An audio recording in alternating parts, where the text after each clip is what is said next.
All right, folks, so today we're going to be comparing the traditional argon gas versus nitrogen, in this case provided by the Aslo nitrogen generator.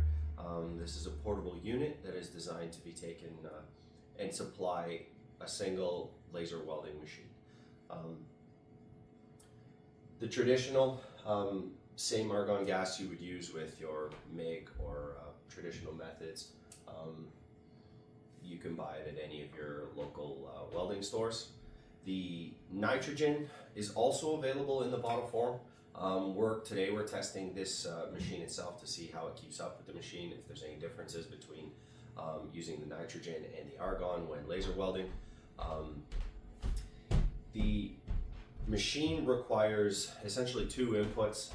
It needs the compressed air, so it needs at least 20 liters per minute of compressed air, and then so 220 or 120 volt, and it does need compressed air. So essentially what we're going to do is we're going to weld the same settings, the same parameters, the same everything with the argon, and then we're also going to do it with the nitrogen, same parameters, same material.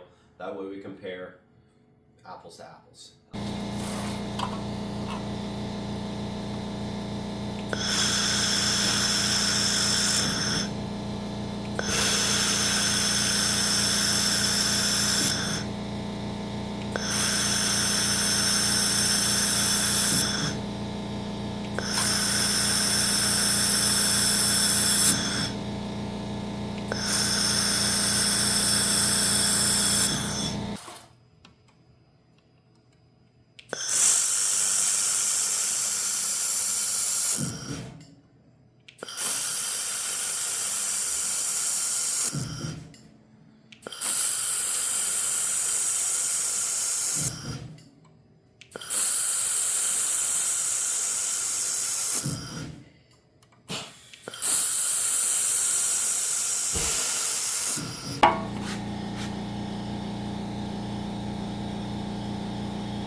All right, so to conclude, between the nitrogen generator and the argon, I could not tell any difference. It did appear as though the nitrogen was keeping the weld a little cooler.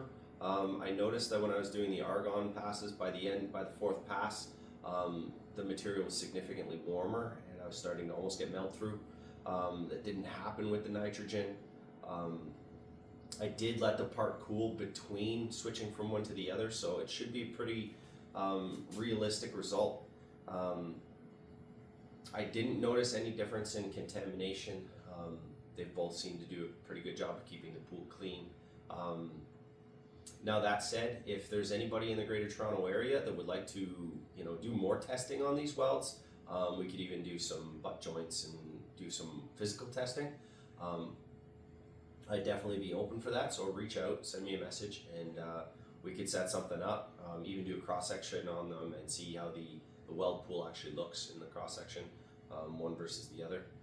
But otherwise, yeah, I don't see any difference. I will continue testing with other materials as well, so stay tuned to see those.